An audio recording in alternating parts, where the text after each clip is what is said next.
This week, we welcome Dean Coclin, who is the Director of Business Development at DigiCert. In our second interview, Chris Dale comes on to talk about penetration testing. He's the head of penetration testing and incident handling at NetSecurity, and we'll talk about better ways to do a pen test in the reconnaissance phase.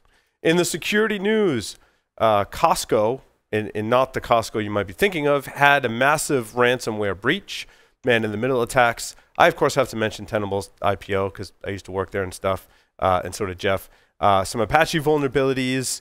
Our strange story of the week is very, very strange about a serial killer who died in jail under ridiculous circumstances. All that and more on this edition of Paul's Security Weekly.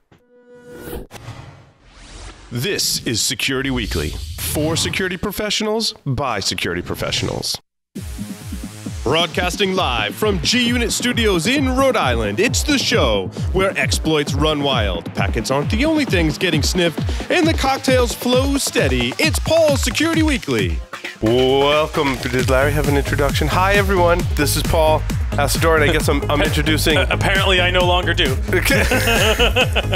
Wow, and I look short. So, I accidentally landed in New England and stumbled my way to the G-Unit studio. That's pretty much how I envisioned it happening, Jeff. Carlos, save the show, please. Yes, somebody's got to do it. Cannot be saved. Well, it's good to have you back, Carlos. Jeff, welcome. Nice to have you in studio. It's great to be here, Paul. Try to stay awake for the whole episode. Yes. We've been in studio dropping his phone incessantly. Welcome, Chad. What? Where? Oh, hey! I'm in the studio with you guys. That's kind of cool. The average time between being hacked and realizing you've been hacked is 1 year. Can you afford to let an intruder roam your network for that long? Can your company weather the fallout when this comes to light? Black Hills Information Security can find the bad guys in your network and train you to do it yourself. Email consulting@blackhillsinfosec.com to find out how a hunt teaming engagement can help you find a persistent threat in your network. NetSparker, the developers of desktop and cloud-based web application security scanners that enable you to automatically identify vulnerabilities in your web applications and web services. NetSparker scanners employ a unique and dead-accurate vulnerability scanning engine that automatically verifies vulnerabilities with their proof of concept. For more information, visit them on the web at netsparker.com or email at contact@netsparker.com. Welcome to the show. First, let me introduce you to a man doesn't need any barbershop action, and his head is smooth as this whiskey. Mr. Paul Asador. Welcome everyone to Paul's Security Weekly, episode 569. It's July 26, 2018. We're of course here at G-Unit Studios in Rhode Island.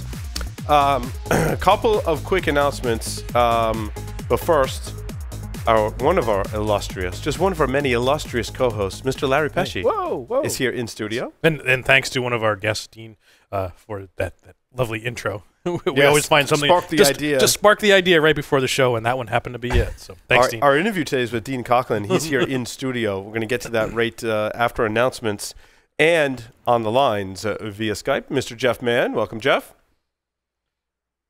Hey, Paul. Hey, everybody. It's great to be here. Mr. I like Man. the sun coming in behind my head. I will fix that momentarily. It looks like a dream, like you're coming to me in my dreams, Jeff, which happens sometimes, I have to admit. Thanks for sharing that.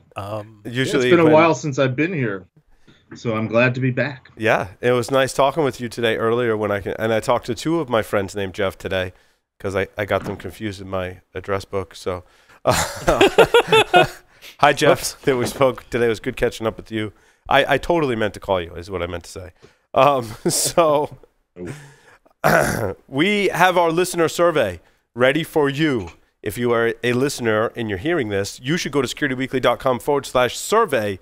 It helps us improve our programming and find the right partners that you'll be interested in as a listener and a viewer. So make sure you go do that. It takes about 5-10 minutes. We don't want any of your personally identifiable information at securityweekly.com/survey. Now, I've got a couple of other somewhat ridiculous things. The first is Sam's new toy. Whoa. Oh. So Sam, I'm holding this up for the camera for those that are listening. This is a typo, is really where this came from. So apparently Sam made a boo-boo and realized how hilarious it is when you send something like that to 15,000 people in computer security. Instead of bad bots, she put bat bots. And so our listeners thought this was so funny that one was inclined to send us, in fact, a bat bot, which is what I'm holding right here. Nice. This is the new mascot for Security Weekly. It'll be adorned here in the studio. Maybe make appearances on our set. DEF in CON? other shows. DEF CON? Maybe it'll come to DEF CON. Yeah, it'll be bring like it to DEF CON. Our suffering bastard, right? Round River. What's Round River? Round River's the guy who sent it. Thank you, Round River. I wasn't sure. I'm like, Round River, is that a code word for something? Hey man, you got the Round River? Do I need to pack up and go home? Is that okay? So, DerbyCon. Larry, are you going to DerbyCon? Yep. Now, did you submit a talk? I did not. Okay, so you're not speaking at DerbyCon. We're not. I am not. Excellent. I submitted. And did you get accepted? So dude, it's been the source of stress in my life for a while now because I submitted 4 talks. Oh God, to DerbyCon? To DerbyCon. 3 were of my own. Now 2 of which I had given once at a previous conference. Neither conference has released a video for it yet. And I think at Layer 8 conference they forgot to record my audio, so you may never see the footage from that one. And then one was the one I had never given before that I just came up with this crazy idea, and they fell for it. How about that? Because that's the one they chose. And the 4th was Adrian Sanabria and myself. So don't worry, everything that we're not going to just let these go off into the ethers and never present them. So you probably see. And Adrian had another talk that wasn't accepted that I told Adrian, I'm like, dude, anytime, man. Like we're here for you. You pitched it another con. The other cons have to pick the best, and right. So what did it get? So what did it get accepted? Everything else I learned about computer security, I learned from hip hop. Oh. So this is in fact the sequel to everything I learned about security. I learned from kung fu movies. Now I couldn't go. Isn't that doesn't work? If you learned everything from kung fu, what else is there to learn from hip hop? Well, see, it's a sequel, Jeff. So I'm setting expectations that you would have for a sequel. That it's going to suck. Yes. I'm kidding. I'm kidding. That's the bar I'm setting for myself. I'm kidding.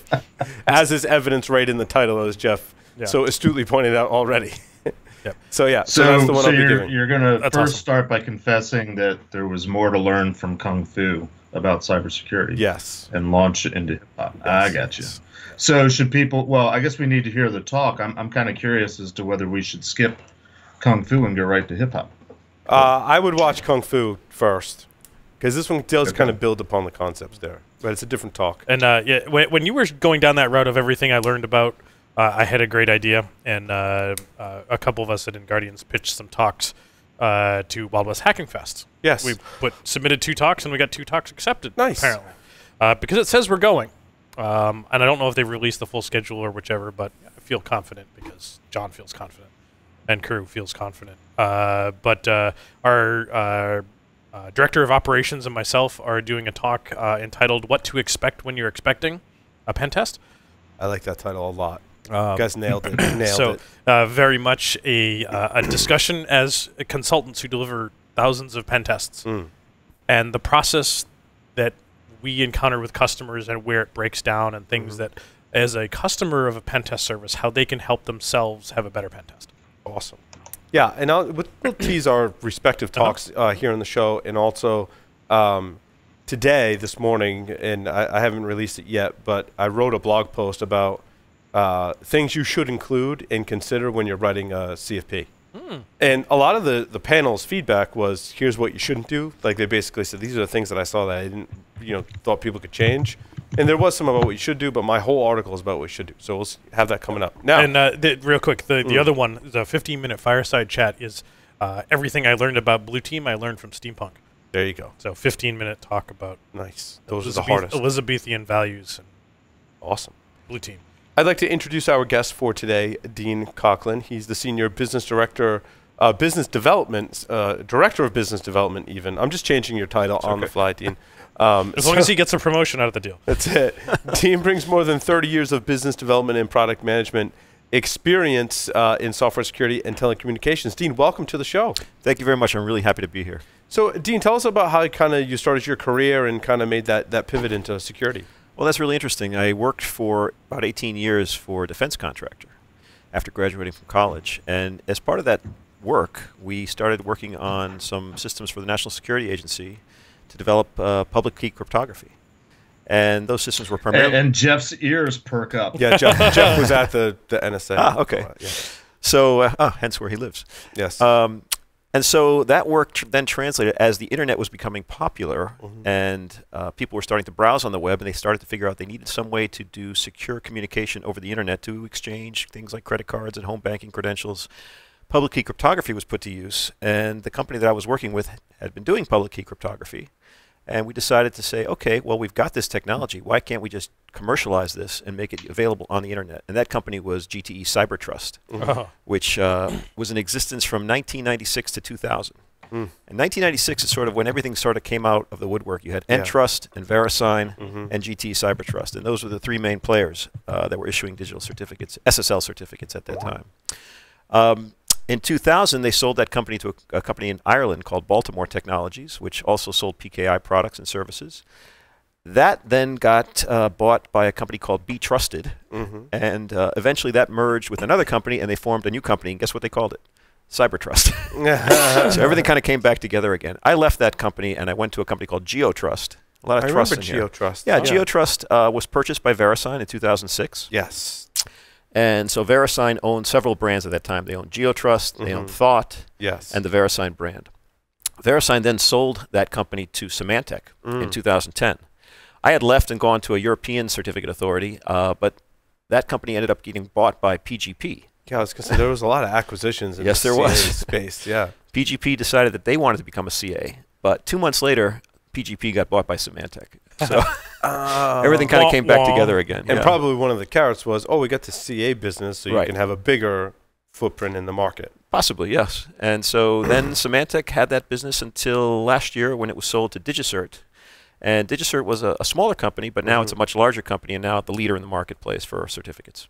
Wow. So all of those earlier kind of consolidation that led to Symantec being one of the larger... Yes. And I think there was a lot of confusion because typically you have a larger company and a smaller companies buying smaller company, but this is smaller company buying a portion of Symantec's business. Yeah, Symantec divested the website security business, and DigiCert decided to buy that. DigiCert is owned by a private equity firm, a very entrepreneurial firm that has bought and sold security companies in the past. They know what they're doing, and I have full faith in what they're doing here. And I like the feel of the company. It's a smaller group led by a great guy who really knows what he's doing. And I think he's going to really develop the company to do great things, even better than what we're doing now. Yeah. No, that's great. And I think it's a good kind of, excuse me, public service announcement, right? As your certificates expire in your environment, you may go, oh, I'm confused now. Like, I thought these were Symantec, but now they're DigiCert. And who is DigiCert? Maybe you've never heard of it, right? So... We do get those calls every now and then because the name recognition is not as good as what it was at VeriSign, for example, or Symantec. But we're overcoming that pretty quickly with advertising and education and things like that. So, you know, people think of certificates for websites, SSL certificates, but of course there's all other types of certificates out there used for encrypting email, for securing IoT devices, for signing code, signing documents, many types of things. And I'm sure we'll talk about those. Yeah, it's an interesting career that you've had in working for certificate authorities. What have been some of like the major challenges or major surprises like working because you worked for primarily certificate authorities throughout your entire career? That's pretty much since 1996 I've been working for certificate authorities, so it's been a long time. But I would say, you know, what's really interesting, what's happening now, and you probably heard about Chrome putting in indications for websites that are not secure. They're going to start putting up warnings. I'm glad you brought that up. Yeah. It's a good place to have this conversation. Well, in fact, Chrome 68 was released this week. I did. I installed it. Was it yesterday it was yes, live? I think it was. So I did. I specifically updated because I wanted to see what that Right. So if you go to a website that doesn't have a certificate right now, you're going to get a big not secure up in the address bar. I was going to say, I went to go check to see if I had installed 68. It's installing now. Okay, so let's go to a website after that. I noticed two interesting things right away. The first was I had trouble finding a non-SSL site like readily in my browser. Yeah. Even if I went to the HTTP site, I would automatically Convert, get redirected to HTTPS. Go So I had to a like, church or a I know. Right? I know Yeah. a bunch. Public I know a service. bunch of them because I host them all. you host, once you host yourself. Like we recently converted to a wildcard Cert for securityweekly.com. Sure. So all our stuff is, so I'm like, I got to find a, and then, okay, I found one. But then when I saw one, that was my second realization. I was like, wow, that could be more easily noticeable. It's kind of gray and blending into the bar. So that's the I didn't first- notice it as much. Right. Maybe that was on purpose. No, well, that's how it's going to be a gradual change. So this Chrome version is going to have the not secure word up there with the information symbol. The next version, from my understanding, is going to be much more dramatic, and it's going to have a red line through the address, right to the left of the address bar, and a red line through the lock. So they're trying to get people used to it and trying to get sites to convert to HTTPS, but they're doing it, of course, in a gradual way so that everybody doesn't say, oh, my God, what is this site? I don't know what this is. Why does it have a red X? You must love Google at this point, right? I mean, Well, it's a love-hate relationship. People are going to go buy certs now, right? It's absolutely a way, we're for 100% encryption of the web, and it's helping move people in that direction. And other browsers are also doing similar things. You're going to see similar things in Firefox coming out. And, of course, on the mobile browsers, which are much more popular right now with Safari and that type of thing, you're going to see similar types of markings moving forward. It's interesting. When I made the move to a hosting provider called WP Engine, who they don't sponsor the show, we just happened to choose their service, and I like the company a lot. For some of my smaller sites, I wanted them to be SSL. I had never, I was hosting them myself. It was kind of like on the list. But there are smaller non-security weekly, well, one's sort of related to security weekly, one completely not. I was like, I want to protect them with SSL. Put them on this hosting provider. And, they have a process, and, one of their options is you get a free certificate. They've partnered with a certificate authority. Because I'm paying X amount of dollars per month, I can go bundled in, get that service. And it was so easy to do. So with facilities like that, I can see very easy to moving to HTTPS. Absolutely. Everybody's trying to make it easier to put certificates on their website, especially since they will be sort of required going forward. You want to make it easy, a low touch point, get people secure. Right. Of course, there's two different aspects here. There's confidentiality, which is provided by all certificates, encrypting the data between you and the server. Then there's, of course, authentication. Sure. And that's the second piece. And there's three types of SSL certificates today. There's DV, domain validated, which just says you're the owner of www.yourdomain.com. And then there's OV, which is organizationally validated, and this validates that you are a real organization. And then there's EV, which is extended validation. And these allow you to show a green mark on the website to show that it really is the site with strong authentication. Gotcha. I had never. No, so pause. Yeah, what were you? Hand down, because when you have your hand up like this, it's in front of his face. it's directly in We front had of that Dean's problem. face. My cigar is right in your. Looks like I'm smoking. I was like, Nice why to is see he telling that you me? finally got the message to Paul. It was driving me bonkers. Thank you. I hadn't looked over. Anyway. He's too busy writing. Yeah. Well, Put it in your other hand. Stop taking notes. Yeah, unlikely. Unlikely. Jeff Larry, questions for Dean along these lines? No, none currently. Jeff? I've got lots of questions. Sure. What lines do we have to follow? It's pretty open discussion, Jeff. Well, I'm curious about, and this is just personal, the government contractor that you used to work for, were you in the Maryland area or were you in the Boston area? No, I was in the Boston area. Actually, I went to school in Washington, D.C., and I started working for them as a student in Washington. And then when I graduated, I moved up to the Boston area. Okay. Did you happen to be in Waltham? That was one of our locations, but our main one was in Needham. Yeah, I when I was there at the illustrious three-letter agency, I visited the your employers several times to both Waltham and Needham. Yes, I'm not surprised. We did a lot of work with you back then. That's awesome. Yeah, and they So, still who knows? We might even know each other. Probably pass each other in the hallway, right? That could be. Small field we Probably. have. Yeah. We used to, well, back then, Paul and Larry, you might appreciate this. One of the things we were doing was sort of a physical security inspection, but from an electronic standpoint, looking for emanations and things like that. And we also did some network sniffing. And of course, the network sniffer that we used back then weighed about 50 pounds and was on a cart. And you had to, and we basically had to drive all our equipment up in Was a it from van. Was it from Network General, perhaps? prior to Network General. Oh, okay. The one we used, I don't remember the exact model number, but I'm pretty sure HP made it. Okay. And this was before Ethernet, whatever that stuff was that we used before Ethernet, where there was lots of wires. Well, and it's amazing Ancient now. history. A LAN tap you can get in that throwing star LAN tap. LAN tap. It's kind of LAN tap. Yeah. It's okay. Or I'll go a step up from that. You can USB power a gigabit tap today. Or Yes. the power is actually Yes. coming over to USB. Wow. So Yes. Amazing. But I do have a question, and guess what my favorite topic is? PCI. Encryption? PCI? I was pushing for encryption. It's part of it. How about PCI and encryption?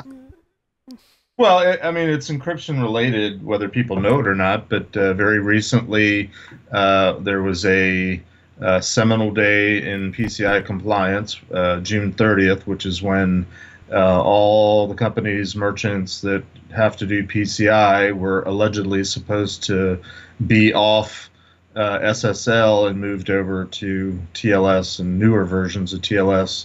And just an open-ended question: if you have any war stories, lessons learned, experiences about the last couple years, the transition, and anything happened in the last month or so of note. Well, all I know is that the merchants did a lot of work to get this, or the payment processors and the merchants and everybody together did a lot of work to try to make this happen. I think the people that were affected the most were folks that were using very old equipment that, for example, only spoke SHA-1 when SHA-1 has been deprecated, and were using older algorithms of SSL. Now, who are those people? They're probably, the church that brings out the terminal for the bake sale every year, and flea markets and things like that. They're not gas stations. They're not the major merchants.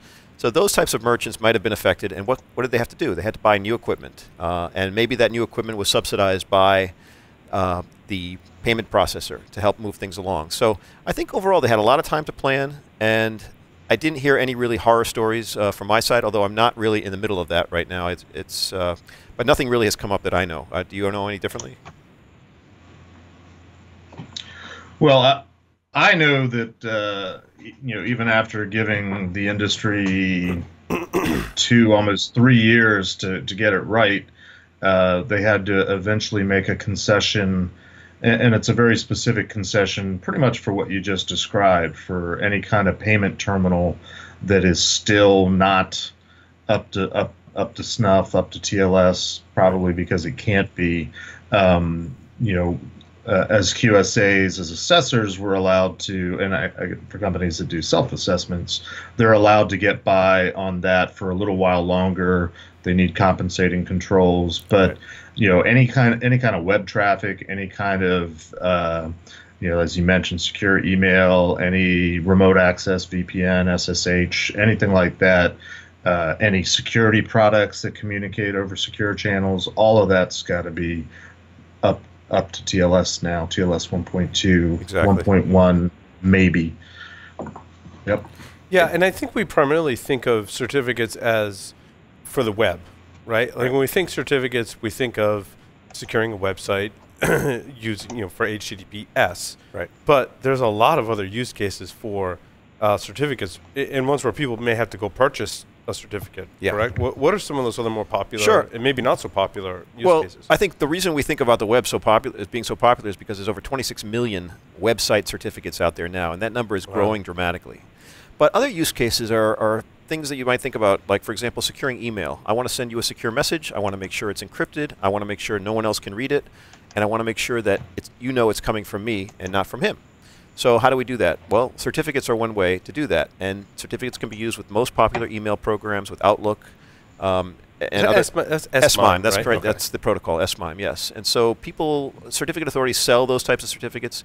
Typically, they're provisioned for enterprises. A company wants to use email certificates to encrypt communication between different locations, or with the company and its vendors. Think about the automotive industry that has a lot of vendors, and they want to make sure everything's encrypted. That's a very popular use case right there. Yeah, because us nerdy people, right? We use PGP. Yeah. A little harder to use. Yeah. But and to be fair, SMIME certificates have never been really easy to use either, because first of all, you've got to get the other person's certificate in order to encrypt the message to him. Right. And how do you do that? Well, you can ask them to send you a signed message, or you have to go to a directory and download it. It's not super, super easy, but there are programs out there that are making it easier every day. Code signing is another big application for certificates. You know, when you download code for Windows or Mac or whatever, that code is usually digitally signed, and it's signed because you want to put a shrink wrap around that code to make sure no one has tampered with it since it was originally signed. And so you're, quite frankly, right, so your users don't get that warning of you're installing software and it's not signed. And well, that warning is built there for your protection to say, okay, has it been signed? When was it signed? And who signed it? I want to know those three things. If I'm downloading something from a website from Logitech, for example, I want to make sure it's really signed by Logitech so I can download it, look at the certificate, see if it was issued to Logitech, see who issued it. I mean, nobody really does that, but those tools are available to you if you need to. And that putting that secure wrapper around that code ensures that no one has tampered with it from the time that the developer signed it. And that's really important to make sure hackers don't get access to it. And on the converse, I know many years ago, Dave Kennedy, as part of Cert, Social Engineers Toolkit, had a Java-based payload that would get sent down to the browser, and then the browser and Java infrastructure would complain that it wasn't signed. So Dave went and got a code signing certificate that was legitimate enough, and then started including that with Cert to sign all of the Java code, all the Java, so that it couldn't be tampered with, and then evaded all of those warning messages from the browsers. Correct. So, and even Microsoft with Windows, with especially the later versions of Windows, they have something called kernel mode protection. So they require a very high authentication for the person getting that code signing certificate. And only those items that are signed with that special, what they call EV code signing, extended validation code signing certificate, those items have to be signed with that EV code signing certificate to enable kernel mode protection. I gotcha. So extra steps you have to go through to get that. Extra steps that the developer needs to take to validate that it is real a developer. I mean, we've had incidents in the past, not specifically from our company, but in the wild, where we've had a lot of malware coming out of China. And they said, okay, well, who signed this code? Well, it turns out that they get these... Gear.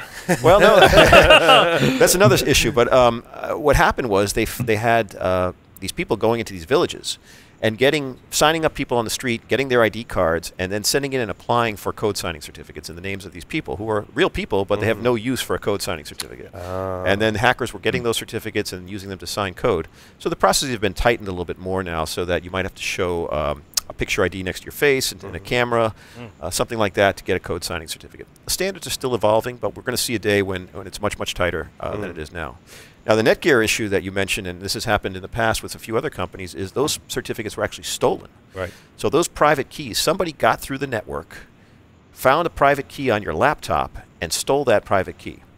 That could be done through some sort of Trojan, some sort of malware. How it happened in Netgear's It was malware. Was it malware? They did some social engineering. Yeah. We're able to get the malware on the laptop, and then we're able to extract the private key and bring it out to a command and control center. And then they use that private key to sign the malware, much like the Stuxnet incident. Right. Exact same thing. Hey, I have a question. Go ahead, Jeff. And you may not be able to answer this beyond party line, but again, it's sort of PCI related. There are some instances where companies are doing things internally inside their card data environment, not internet facing, not public facing, and so on and so forth. And they would really, really like to get away with using self-signed certificates. Do you have a strong opinion one way or the other on the use of self-signed certificates, and if they're okay, sort of what are the things to look out for, the appropriate uses of them? Yeah, in my opinion, self-signed certificates might be okay for an intranet environment where you're not going outside and you don't need public trust for that. Could be, for example, people within a company or within a government agency, for example, that might not want to buy a publicly trusted code signing certificate, or might be a system where they don't want a publicly trusted code signing certificate. They've got an environment that doesn't trust publicly trusted certificates because they want to avoid what I just mentioned, like the private key being stolen, or some other way to subvert the issuance of a certificate. So they do it privately, and as long as that private root is embedded in all the devices that are going to need to trust it, then it's fine. And all those devices would need to not be internet reachable? Well, I guess they could be internet reachable, but as long as they trust the root that signs that private code signing infrastructure, That's the key thing. Like if you sign that with a private key that is not globally trusted, and you send it to me, and I'm not in your network, when I try to download and open that package, it's going to say not trusted. So, but if you're in that network, in that corporation, in that government agency, it should be trusted as long as you populated that route to all those applications. Cool. Thank you. Dean, I wanted to get your feedback on the interview you did with Galen Hunt from Microsoft, because you know we were talking earlier about IoT security and how certificates play a role. Yeah. And that just instantly conjured up Galen's interview, which I think is a very exciting piece of research and product from Microsoft to help secure IoT devices. So first, what's your take on that? Well, it was very interesting to me because I had never heard of this product, and as you said earlier, it was brand new. So Azure Sphere, I guess it is, and it looks like a whole management platform for the IoT industry. So it takes care of things like certificate provisioning, getting certificates out to devices as one particular security aspect, but it also takes care of other security aspects. I think the term was MCU. The microprocessor controller or something like that. Yes, he's a very specific hardware platform that he did dubbed MCU. And I went to the website. It looks like it hasn't been released yet, but it's coming out soon. So I'm really anxious to get more info about it as it develops and to see, what can we do to partner with folks like that? Because it seems to me, Microsoft does a lot of things. Certificates, publicly trusted certificates, is not one of those things. So if that's something that they're willing to look at and partner with, we'd be very interested in talking to them with that. Yeah, I thought it represented some huge wins for IoT. Absolutely. Security, as comparing notes, and Larry's certainly done a lot of the research, and Jeff's been on Security Weekly for a while, hearing us talk about IoT security, and certainly observes it in his role as well. One of the major problems, and I can go back to like an Ed Scotus interview that we did years ago, and it's like, one of the things we need to standardize on is how manufacturers, or the not even the manufacturer, but whoever's providing the service that incorporates IoT devices, how do they securely manage those devices? Right. Turns out certificates are the answer. Well, certificates provide several aspects of cybersecurity. Obviously, they do confidentiality to ensure that communications between the IoT device and the mothership, if you will, is encrypted so that no one else can read it. They provide integrity so that the message that you sent is the message that was received. And they provide authentication. So you want to make sure that the device you're talking to is really that cable box on that house, on that street, and not the next door neighbor's cable box. And to be honest, since I mentioned cable boxes is one of the most successful deployments of certificates in IoT devices around. Over 500 million have been deployed. Really? 500 million certificates. These are all certificates from us. And they are used to identify that cable box, ensure that content can be secured to that cable box, and to verify that the content is not changed in transit. And that's primarily for television, not necessarily your cable internet router, which we've seen a whole bunch of issues security-wise with, even from major internet providers. That's correct, for what television. You're saying, Dean, is the TVs, those are now that you say it, there was smart cards involved at one time with cable boxes, right? Yes, there were. I think that were for, to be honest, I'm not really sure why they were there for, but they were smart cards that you had put into your TV to do decryption or something like that. Isn't that what it is when you get a cable card? Yes. A cable card is really just a smart card, or it probably has a smart card on it? I think it has a smart card, a smart chip on it. Smart chip on it, yeah. Right, and if I remember correctly, the smart card was used in satellite. Yes. And that included a lot of their encryption capabilities. Yeah, so when head ends are talking to devices, right? These are IoT devices, basically. They're talking to them could be over a public internet or could be over a secure channel that they provide themselves. But we need to have that strong authentication to verify that you're getting the content that you ordered, the HBO channels or whatever it is, and they're not going to your neighbor. It's a theft prevention or fraud one prevention. aspect, yeah. Right, and that's probably the motivating factor behind the companies, if we had to speculate, of why they implemented this. Sure. Was not so much for necessarily cybersecurity, but it's to prevent theft. And these have been implemented for over 15 years now. Yeah. And there's never been an incident of compromise. Because stealing cable was like a thing back then. Everyone was always talking about stealing cable. No one really talks about that anymore. We get it from the internet now. And then stealing satellite TV was a thing for a while, and not so much anymore. Right. In fact, not just on the cable boxes, but also, for example, in Europe, every TV that's over 13 inches distributed in Europe has a certificate on it. And those certificates are issued by us in batches to the manufacturers. They request them, we issue them, and they install them on the TVs at the time of manufacture. And what does that certificate do in this specific use case? Similar types of things. It's used to encrypt content, authenticate the TV to whoever is providing services to that TV. That's pretty cool. So it might be in lieu of a cable box or in conjunction with a cable box. I'm not 100% sure, but using the typical things that certificates are used for: encryption, authentication, integrity. One of the Very things cool. that we've always theorized about, and I think we've actually seen in practice today, is if a lot of these devices are not validating the firmware that's being installed on them to make sure that it's the firmware from the manufacturer, so that I can't upload custom firmware to the device, or I can't upload an impersonated firmware to the device. Now that's a hot debate whether you want to allow people to update their device or not, right? That's been debated in the past. Right. Yeah, I was going to say, if you're uploading it, is it really firmware? Yes. Yes. It is. Yes. I think upload is a splitting of hairs at this point. Yeah, because you do that over the network. And none of us have hairs to spare. So That's true. Well, I've got plenty of hair down here. That's now. right. It's just all But, falling off the top of my head. Going to that point, automobiles now use signed code. So to make sure that no one can flash the ROM in your car and load a different kind of program that'll enhance performance or decrease or increase emissions or something like that, they sign that code, and only signed code with that key that is developed by the manufacturer will be accepted into the device. So it makes it very difficult, if not impossible, to flash upgrade ROMs in cars.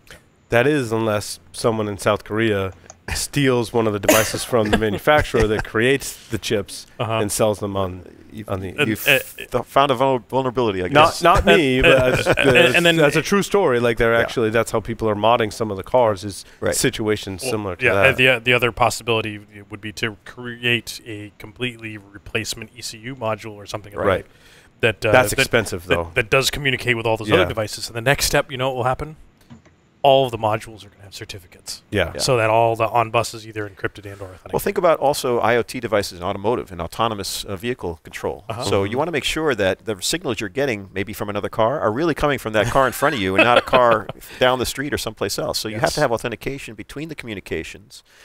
You want to make sure that no one is tampering with that communication while it's in transit. And you want to make sure that at the end of the day, you've got some confidence in that car that's driving you is not going to go off-road or crash or anything like that. So you need to have security in that communications. And certificates can enable that. Absolutely. Absolutely. What are some of the other things you've been looking at from an IoT perspective, Dean? You know, recently I gave a talk. It's funny you brought that toy out. I gave a talk at a toy conference in London. You're probably thinking, well, why am I speaking at a toy conference? Well, toys are now IoT devices, and they communicate over the You've internet. done some research. Did you give a talk that was based on a kid's toy? Yes. Well, yes. Which one? To a point, it was the eToys brand of smart kids toys. Turns out it's an Android tablet without a screen inside.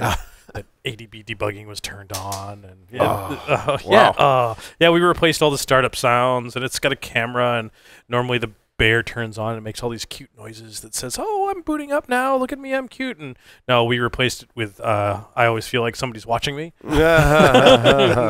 So lots of fun to be had there. Well, I totally get it on the toys thing. Yeah, totally. Well, at this conference, I was talking about some research that I did some preliminary research before I went there, because I'm not that familiar with electronic toys and the vulnerabilities there. But the one that I found was something called Cloud Pets, and looks like a stuffed animal that you give to your kid. And so let's say you're traveling or you're deployed overseas. You can send a message to this toy. Oh, he's got a different toy there. I don't know what is that? That's an old Atari game, it looks like. All right, I'm covering it up. That's Football. the original Mattel football. Football. I don't think we have to worry about that being internet access. But anyway, this toy allows you to communicate to your child through the toy. You can send a message saying, "Hi, I'm overseas. Good night. Love you," etc. Well, hackers were able to infiltrate this toy and send messages to the toy. In addition, the toy did not keep anything secure on their website. So all the messages that you sent to your child were actually stored in an open location. So anybody can download this stuff. So there was a lot of vulnerabilities in this toy.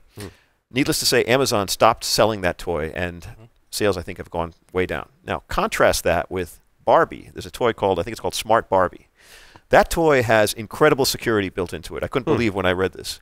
So instead of having open Bluetooth, for example, which a lot of these toys have, you actually have to press Barbie's... My friend Kayla. Yeah, my friend Kayla, right. That's the other example. But this one actually had the belt buckle on Barbie. You had to press it to activate the Bluetooth. They used signed code to distribute updates to Barbie. They didn't actually have direct internet connections when Barbie was answering a question. It relied on a stored database of answers in the doll itself. So there are a lot of security mechanisms that are not evident in many toys today that I think Mattel, is the maker of Barbie, actually implemented in that particular toy. It's very interesting. My friend Kayla, completely different story. Yeah, we actually use in the 617 wireless course that I teach for SANS, we actually have Kayla in the CTF kit because she is an attack target for many reasons. And we have to be careful. I'm likely going to be teaching that course coming up in Germany, and I can't bring her with me. No, she's banned. She's banned in Germany. Wait, why is she banned in Germany? She's considered a surveillance device by the state. Yeah, they banned. You have to return the toy or destroy it, I think. Yeah, yeah, and try to bring one into the country? Yeah. No, I don't want to go to Gulag. No, thank you. Do they also ban the Elf on the Shelf as well? Could be. Anything like that? Could be. I don't know. Are there electronics in the Elf on the Shelf? Cause depends on which version you buy, maybe. Oh, maybe. I'm not familiar with that toy. It's a kid thing. It's okay. Google it. Elf on the Shelf. Pretty sure you can get one that has a video cam in it. Interesting. Yikes. Interesting. Now, the Kayla was another example that I used in my talk about a very poor security model that, and most adults don't think about this. They buy the toy, oh, this is cool, look at all these kind of things, and nobody looks at the intricacies of the security of the device. So I think people are getting drawn more attention. Consumer Reports just did an article about security in toy devices, and I think just to make people aware that, hey, before you pick up that toy, check it out. What security protocol has it had a vulnerability scan? Has it had a penetration test? All these kinds of things. Yeah, and that was where that was an InGuardians project that I work on that's not complete, and it's been not complete for a long time, just because there's only so many hours in the day. But we put together the outline for a methodology for testing IoT devices. Oh, okay. And I thought IoT is just not the device. It's an ecosystem, right? It's all of the components. It's the device. It's the firmware. It's the software that runs on top of that firmware. It's the network connection that it rides on. It's the backend services that it connects to, the databases that the data is stored in. The mobile app. The mobile app, the third-party processors that deal with any of the payment information, where that data gets shared, so forth and so on. So.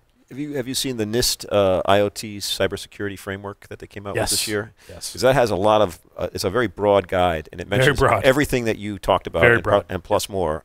That's a really great framework for people to look at when they're designing these devices. Yep. And that's what I liked about Microsoft's Azure Sphere is it was a more encompassing framework that I had never seen before. Absolutely. And that was part of my talk and the wanting to develop that framework and continue to develop it further was that NIST was very broad and didn't give you a lot of technical discussion, and I wanted to take that to the next level. Next level, yeah. So. I think they did that intentionally, just to keep it as an open framework because it can apply to so many different kinds of devices out there. So absolutely. Also, the other thing I did this year was I gave a talk at a hospitality conference, which was another interesting topic that I was not exposed to in the past. Hotels nowadays and properties have a lot of IoT devices. So yeah, we covered a hotel that was implementing the Amazon Echo devices in every room. Yeah. Okay, so that's one example. But then you've got smart thermostats, irrigation systems, alarm systems, door locks, of course. Door locks. Yep. Blinds that open up when you enter the room. There's all sorts of smart devices in there. MGM City Center in Las Vegas. That was the one I thought about. Yes. World's largest Zigbee installation. Oh, really? Yep. Oh, interesting. Yep. So, there's, of course, threats and vulnerabilities associated with these devices because, some of them are made more secure than others. And when you're putting all different devices together, do they have the same type of security that you expect in the most secure device? And, of course, your weakness starts at whatever the least secure device is. And you're installing, it could be the fish tank. There was you've probably heard about the vulnerability in the fish tank. Was it the heater or the pump? I couldn't remember. But yeah, they could access it remotely and raise the heat and kill all the fish. Not only that, but then it can jump onto the network. You can install some malware on it, jump onto the network of the Las Vegas casino that has this thing and cause other problems. Yeah, what network was it connected to? Right. Was it isolated? All those kinds of things. So, and then you have properties that are not managed. They're resort properties that are seasonal. And so, for example, on Cape Cod in the wintertime, you might want to have heaters going on and off at different times of the day. And how are those controlled? Can someone go in and crank up the heat or shut off the heat? Or a winter property in the summertime, you might have irrigation systems going, etc.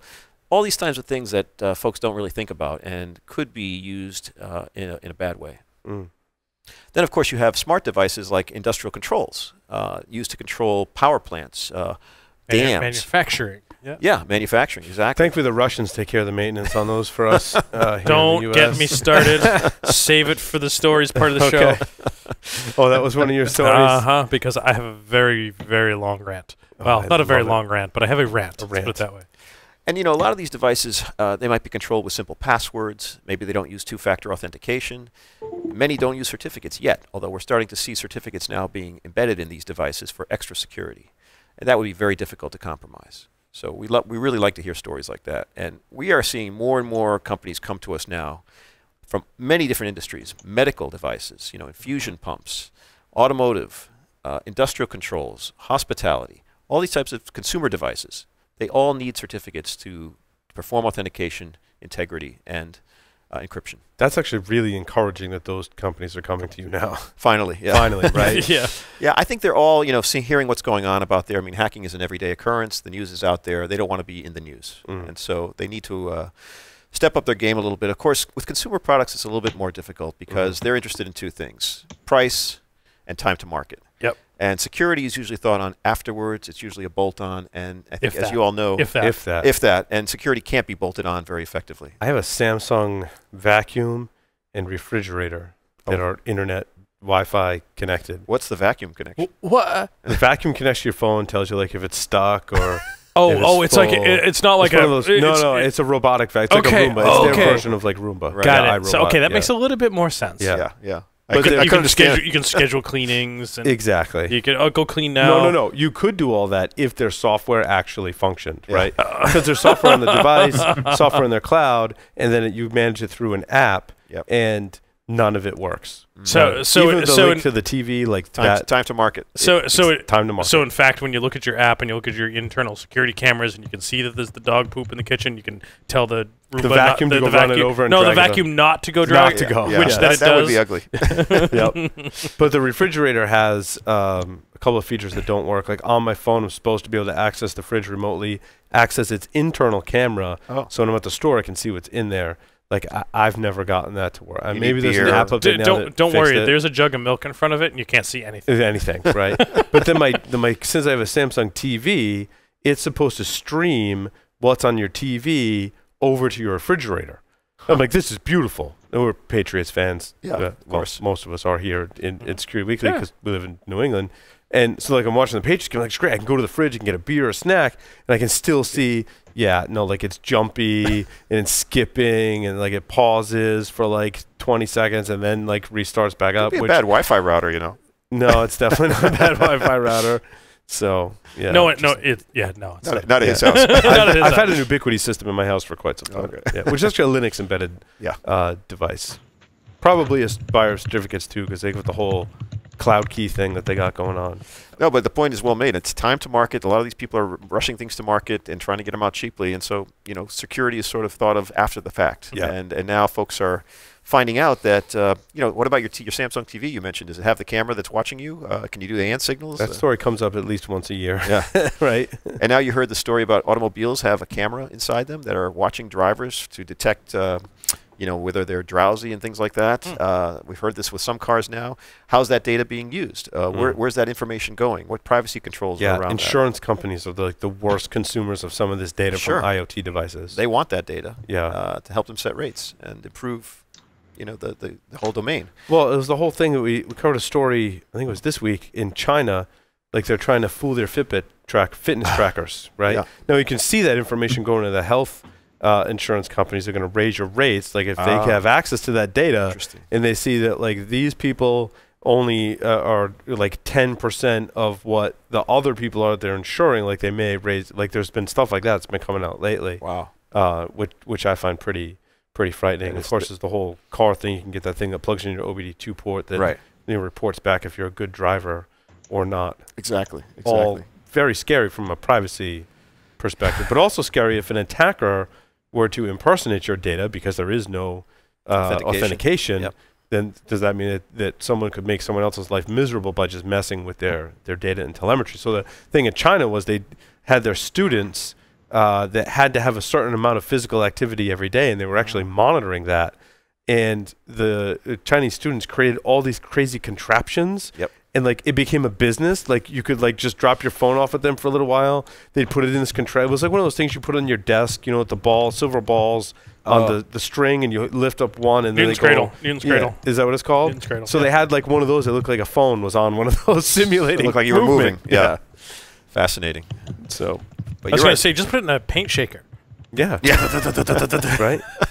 Just make sure you secure it in there so it doesn't rattle around. They may not be ubiquitous in China. Who knows? Right. Yeah. So, But yeah, I think all these issues that you mentioned are real issues to any type of manufacturer of these products. And of course, as we have more devices connected on the internet, billions of devices being connected on the internet, how are those devices going to be secured? Certificates is certainly one way you can do that, and it seems to be the way that most folks are going because certificates can be provisioned fairly easily, they're fairly low cost, and it doesn't add a lot of expense to your total picture of what you're trying to do here. And at the same time, it tries to keep you out of the news, and that's the most important thing. Dean, do you write a regular blog, did you say earlier? Or Yeah, occasionally we have a DigiCert blog that I write, yes. Okay. Is that where you want our listeners to go check out? Like if they want more about DigiCert, is that a good place to go? Sure. We've got a couple of blogs that I've written on the hospitality industry. I did another one recently on, what was the topic I just talked about now? Not the medical devices, no. It was the toys, toys, yes. So those are up on the DigiCert blog site. So I think it's digicert.com/blogs maybe. Awesome. Well, Dean, thank you so much for appearing on Paul Security Weekly. Oh, it's been spectacular. I'm super glad that I came and had a chance to meet with you guys in person and Yeah, also on I've TV. got one last pop quiz question. Uh-oh, here we go. Oh, yeah, we didn't do 5 it's a visual. questions. We can't forget that. It's a visual. Missy, oh my gosh. I do know that. I'm trying to remember the acronym now. Don't tell me. Okay. Missy. Is it something information security? Let me know when you give up. Multi-something. Yep. Multi-something. I can't remember now. It's got to be 25 years old. Yeah, it probably is 25 years old. Forteza. Multi-level information systems security initiative. Right. Forteza card. I remember that. Wow. Forteza card. Is that an actual card? Jeff's got like no, it's a refrigerator magnet. Because this is early NSA marketing. Yeah. Wow. Well, that Jeff's like an information security museum over there in his house. Yeah. Was Some that of it has made it here to the studio. Yes. was that replaced by the cat Yeah. card? I don't know. I left shortly thereafter. Okay. There you go. Yeah, I notice you guys have quite a few Yeah, some of artifacts those here. are from Jeff, yes. So, Dean, we have 5 silly questions to end the interview. I almost forgot to ask them. Are you ready? Okay. To play 5 questions with Security Weekly. 3 words to describe yourself. Low-key, energetic, I don't know if those go together, and always happy.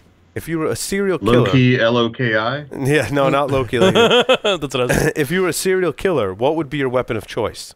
I would say an axe. If you wrote a book about yourself, what would the title be? Ooh, that's a tough one. Coming back. In the popular game of Ask Grabby Grabby, do you prefer to go first or second? I'm not familiar with the game, but I'll say second.